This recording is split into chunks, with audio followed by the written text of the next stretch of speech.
In this video, I'm going to teach you how to play multiplayer Balatro.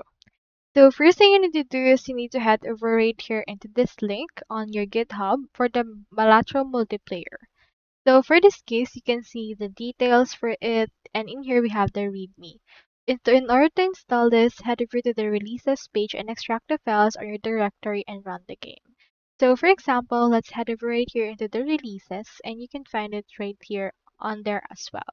So you can see some issues, actions, projects, and likes.